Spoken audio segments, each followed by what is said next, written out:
So all of a sudden the riot came to a remarkably abrupt ending, and it turned out that PISA, the Minister of Security, had sent word that they would be called back.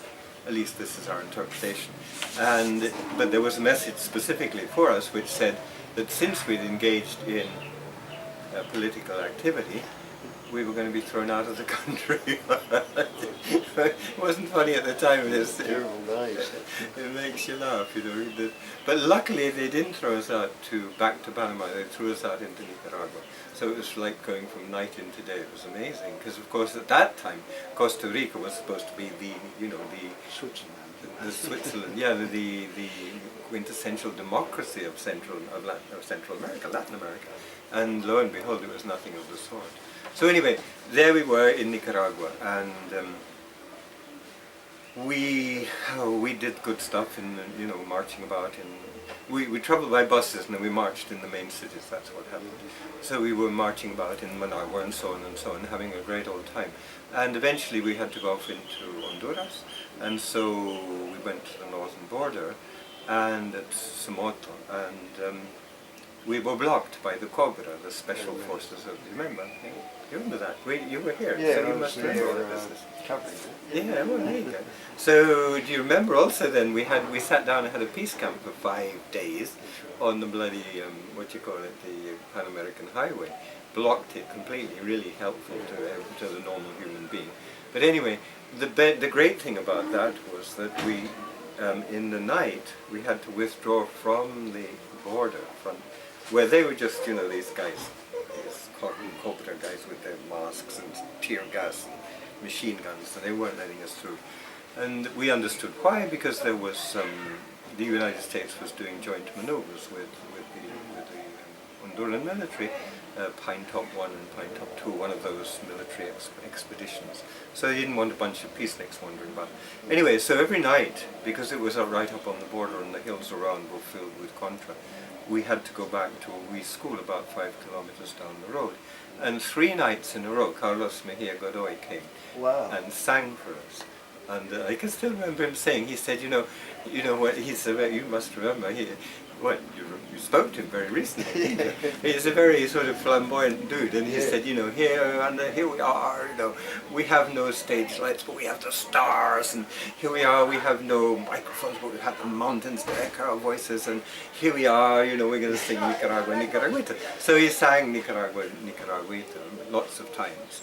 As you say, it's a sort of the unofficial national anthem of Nicaragua, and it just sort of went into my heart. And when I went home, I learned enough Spanish to do a little translation.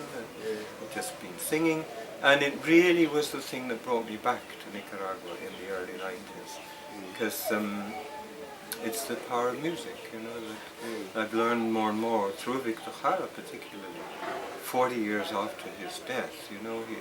His music is more powerful than ever. Not powerful in the sense of, pretentiously, but in the sense of moving people for justice, away from charity into justice, taking responsibility for our own lives, which are in the wealthy and developed world, so-called, are responsible in large measure for the impoverishment of countries like Nicaragua, which otherwise would be a paradise.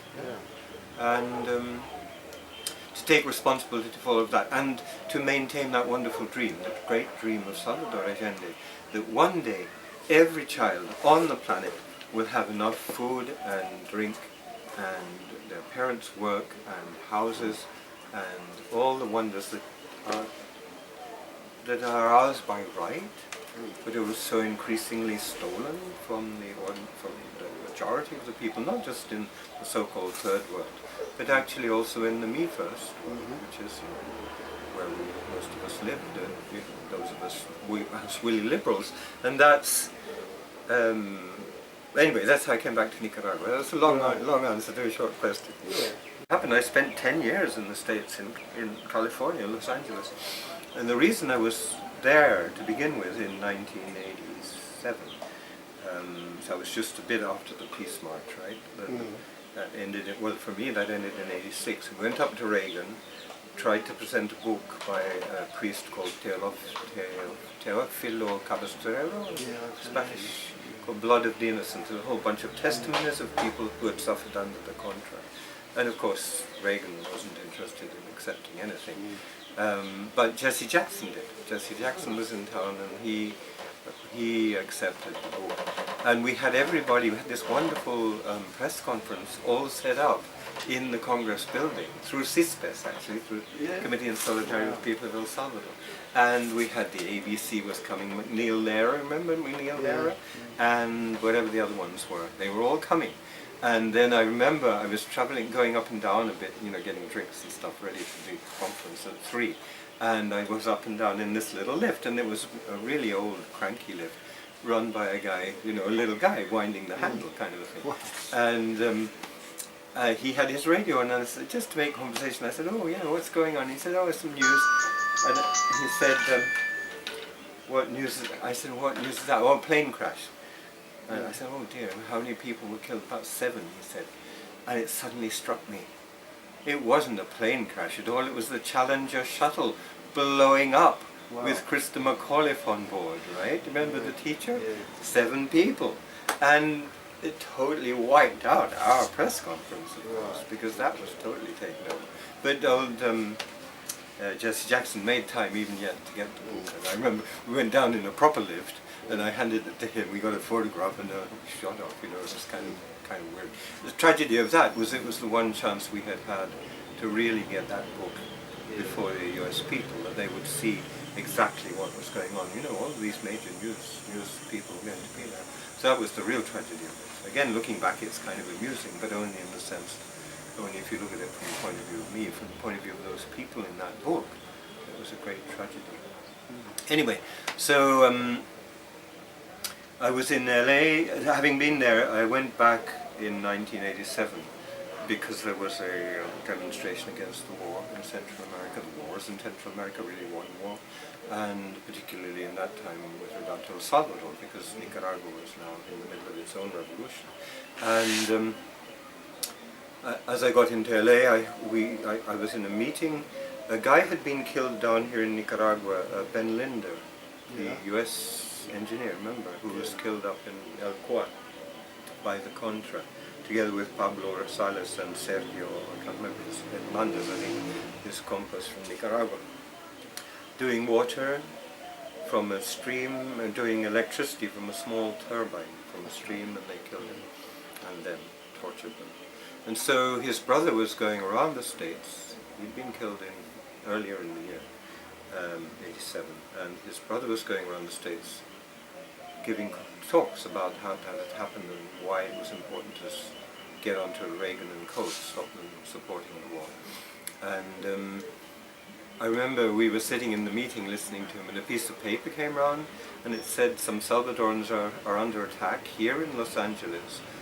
If you can give them some time in accompaniment, like an hour or a day, whatever, sign the paper. So I just signed it, you know, because I was playing these songs, thinking about this stuff, and whatever.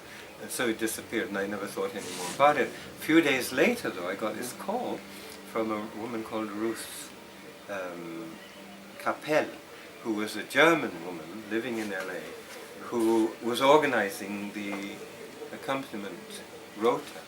And she said, Paul, you signed this paper. And I thought, oh, did I? What paper was that? Oh, yes, okay, well, you know. And so she said, we want you to come and stay at this house in Highland Park in LA. So I said, okay, well, whose house is that? She said, it's Yanira's. Yanira was the woman they had actually captured and tortured in downtown Los Angeles. Took her away, she was at a meeting for CISPES. Took her away, 22 years old. She'd come, you know, across the Rio Grande in the usual way in those days. She was a major activist in the movement in LA against the war in El Salvador particularly, stopping the death squads. So the death squads were organized in the United States to stop those people like Yanira. And so they caught Yanira and they took her away in the van. She went down from the meeting to get something out of her car, didn't come back. And they eventually found her at the side of the freeway. She'd been mutilated, tortured, raped with a stick.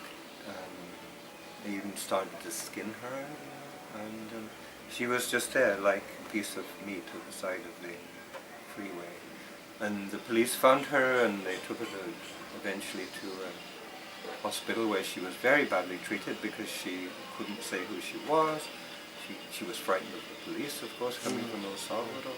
And eventually her mom and Solidarity people managed to find her, and she was eventually treated by a friendly doctor and taken off to a secret place to try to recover.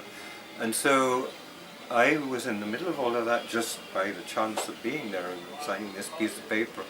And I had time because I had 6 months in the States, and I was wandering around playing the guitar and meeting people.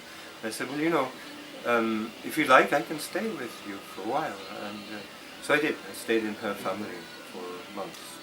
And eventually she came home once she could walk again. She had been so badly wounded, she could hardly walk for a month. Eventually she came home. And I always remember her saying to me later, we thought you were some kind of CIA plant. Yeah, there was a lot of suspicion back in those days. Yeah. Because I couldn't speak Spanish. Yeah. I could sing a bit of Victor Jara. Yeah. I seemed to have all the time in the world and money because I was actually I was being paid by the organisation I worked with in Britain. Right. To stay there, you know, to report back and so on. So it was very suspicious, and of course there was that horrible business with Roque Dalton. Yeah. He was a poet, right? And Yeah. they suspected him of being an agent. An agent, and they bumped him up, and afterwards they discovered he wasn't. Oops. So luckily they didn't go that far in my case, but we always laughed about it afterwards. Anyway, I settled down with that. And you know, the threats kept coming and so on and so on. But because what happened was, as soon as she could walk again, Janira and I, as her kind of bodyguard, so to speak, but just by the fact I was white, we went on tour together around the United States to tell what had happened. She telling what had happened and me singing a few songs and hanging out. And actually she did that on her own to begin with a group called Madre. We called it Madre. Yeah. And but then we did it a little bit. And my job was to stay with the children in the first instance, because the squads had said if she didn't stop, if she went on doing what she was actually doing again, they would come back and behead her son, who was only 3 years old at the time. So that was a pretty important thing to be involved with. And then eventually we started going around together. And her testimony was so powerful, and her presence and her courage in standing up to them against all these threats was so tremendous that it stopped the death squad movement in its tracks in the United States, because it galvanized the solidarities to such an extent. It was counterproductive. Right? And so that came to an end. But I stayed on because by this time I was part of the family and loved being there, and learned some Spanish and a few more songs, including Kudumay Comunes, songs by Kudumay Comunes from El Salvador and stuff. One of which I've adapted for Alba, by the way, by now. Nicaragua y El Salvador, unidos en la revolución. It's a kind of fun song, yeah. It is Spanish, of course. Anyway, so then the next wonderful part of the story is that Janira and David, her compañero, who didn't live in the house, but they were partners. They managed to defy the doctors, having defied the death squads. They now defied the doctors, because the doctors said, "There's no way you're going to have another baby. They did so much damage to you inside." Well, lo and behold, Ileana came along, and Ileana now is in her 20s with her own daughter, Camila. But in those days, because David didn't live in the house, I was like in loco husband for Janira, except in the bed part of it, of course. And I used to take care of Ileana, and so she was my special daughter. And I used to have to take her down to her grandma's house in the early morning. Take Janira to work eventually, because of the baby, because of Ileana, Jani decided she needed to get a proper job. Because we were just living from hand to mouth by what we could raise by these wee tours. I was doing some carpentry and stuff like that. And so she started working in a shrimp factory, a shrimp processing plant in downtown LA, and very menial stuff on the production line, and then as a supervisor. And then she realized they hadn't got a union, and so being Janira, she immediately managed to persuade them all to vote, or at least a sufficient number of them to vote in a union. And when the union guys arrived and realized how powerful her work was, they immediately offered her work as a union organizer. She won some famous victories, came out on the front page of the Wall Street Journal as the new Mother Jones of the union movement. Please. I have to find that again. I think I have it somewhere on file.